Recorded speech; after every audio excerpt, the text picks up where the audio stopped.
na noite que minha filha operou, alguns anos atrás, em que o médico disse para mim que talvez ela podia, se ela saísse viva da cirurgia, talvez ela podia sair sem enxergar, sem andar, sem falar, ou tudo junto.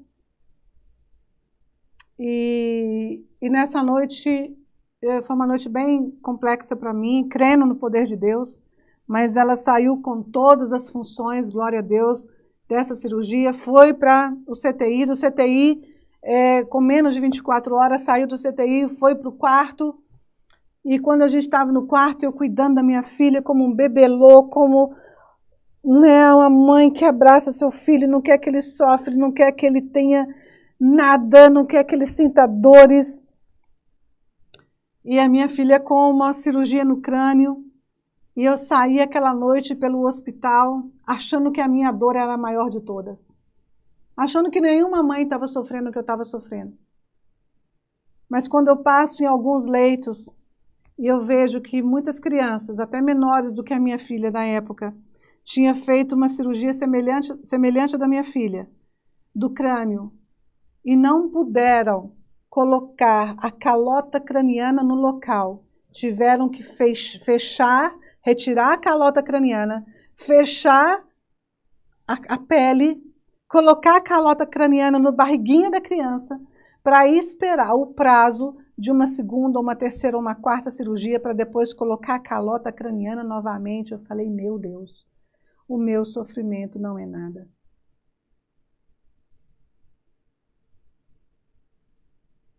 Não perca seu tempo. Não perca seu tempo. A vida é ao vivo, a vida é a cores. O seu tempo é limitado. Não perca o seu tempo vivendo a vida dos outros. E não despreze os começos. E não despreze os processos. Você pode até se inspirar com quem está acima de você, em outra posição, mas nunca desejar ser o mesmo, porque você é único.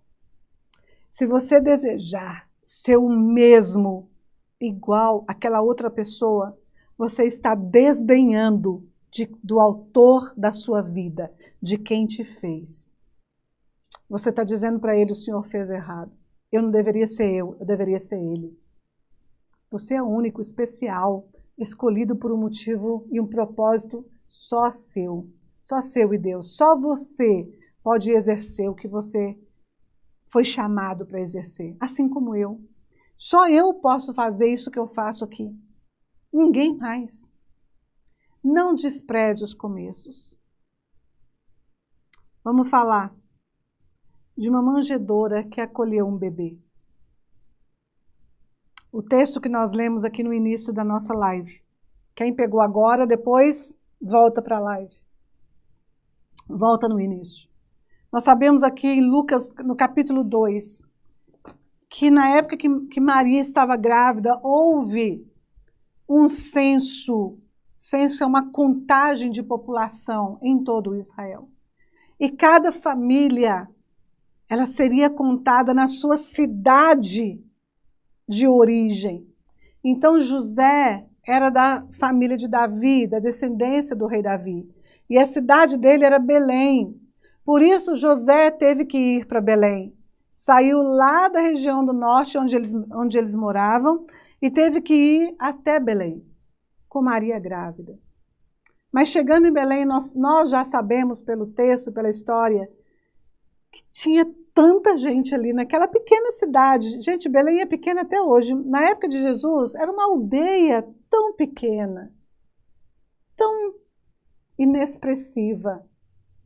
Até hoje, Belém é pequeno. Pensa na época de Jesus. Um bairrozinho, uma aldeiazinha. E eles procuram um lugar, e eles não encontram lugar para eles poderem passar a noite.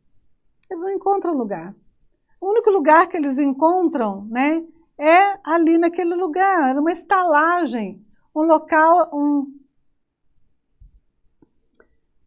dentro da estalagem, embaixo da estalagem, sempre tinha ali o local de colocar os animais. Então, na estalagem não tinha lugar.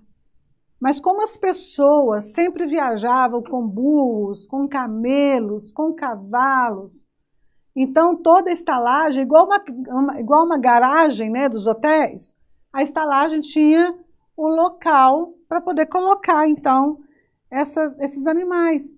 E lá tinha os tratadores, e lá tinha os coxos para alimentar esses animais das pessoas que estavam se hospedando naquela estalagem. Pois é. Então, eles vão para esse lugar, porque ela já estava prestes a dar à luz. Que começo caótico. Que lugar mais desajeitado para uma mulher dar à luz. No meio de animais, fedidos. E pode acreditar em mim, como que um camelo fede. É uma coisa horrível. Burros, jumentos, tudo ali. Que lugar mais caótico para uma grávida dar à luz. Uma estrebaria. Lugar muito caótico. Sem noção. Total falta de higiene. Não é verdade? Com certeza, excrementos desses animais deveria de ter ali. Com certeza, babas, porque camelo baba muito. E babas, e excrementos, e mosquitos, e tudo enquanto é tipo. Que lugar mais insalubre para se ter um filho. Que caos para se ter um filho. Mas Maria tem Jesus ali. E aí Maria coloca Jesus em um recipiente chamado, de uma forma bonita em português, manjedoura. Manjedoura é uma palavra que parece até poética, né? Mas, na verdade, a manjedoura é um coxo, é um local onde se coloca o alimento dos animais para eles irem lá e comer. Ela envolve Jesus nos panos e coloca ele ali nesse coxo. Que estreia para o Rei dos Reis. Que estreia nesse mundo para o Senhor dos Senhores. Que estreia nesse mundo para o Salvador. Não parece um bom começo? Não parece um bom começo. Não despreze os começos. Não despreze. Essa manjedoura que estava acolhendo dentro dela, esse coxo que estava acolhendo dentro dela um recém-nascido. Uau! Se esse coxo pensasse no que se tornaria esse bebê que ele estava recebendo nos seus eixos, uau!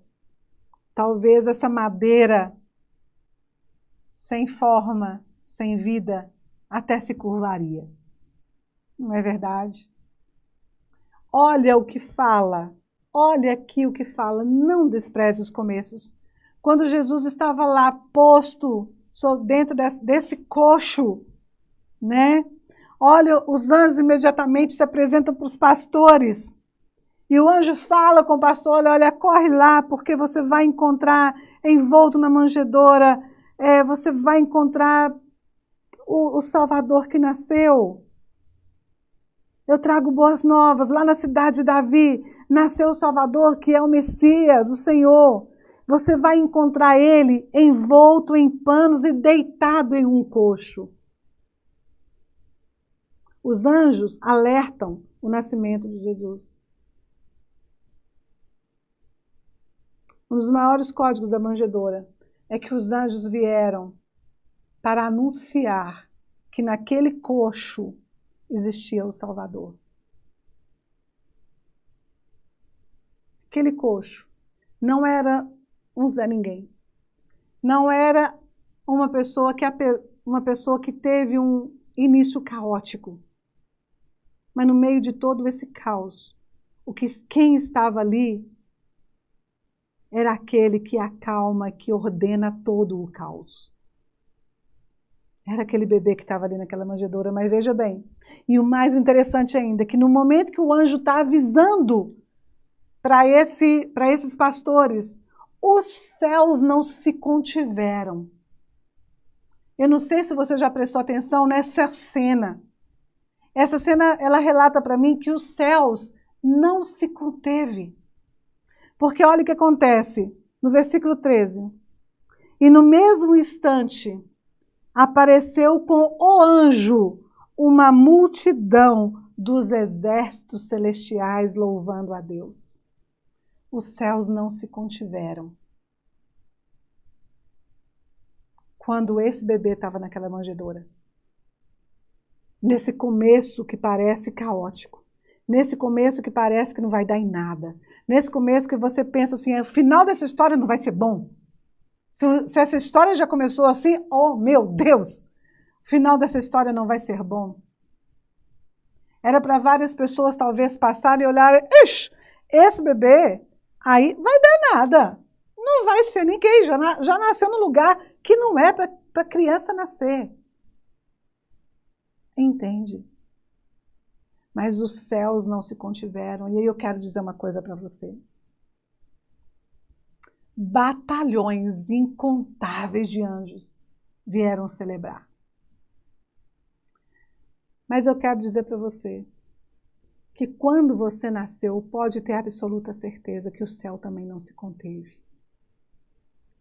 Quando você estreou nesse mundo, não importa como, não importa onde, não importa a situação, não importa o evento do momento em que você nasceu, mas pode ter certeza que os céus também não se contiveram e celebraram o seu nascimento.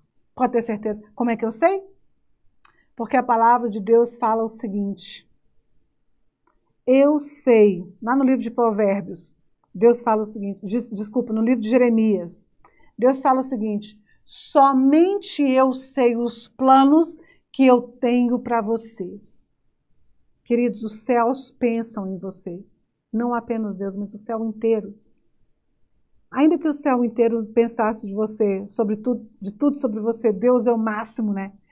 Ainda que porque eu sei os planos que eu tenho para vocês, diz o Senhor, planos de fazê-los prosperar e não causar danos, planos de dar a você esperança e futuro.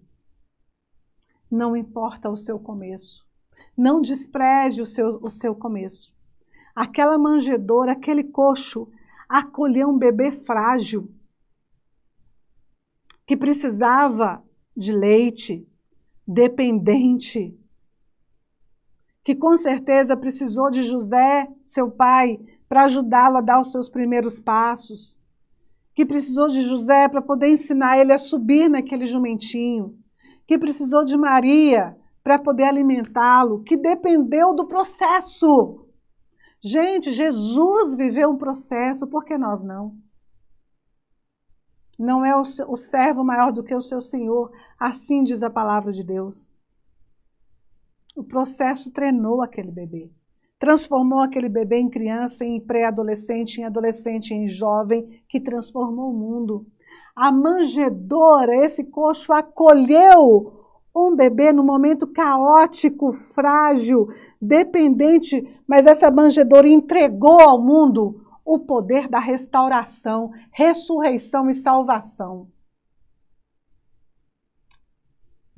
O código da manjedoura é: não despreze os começos.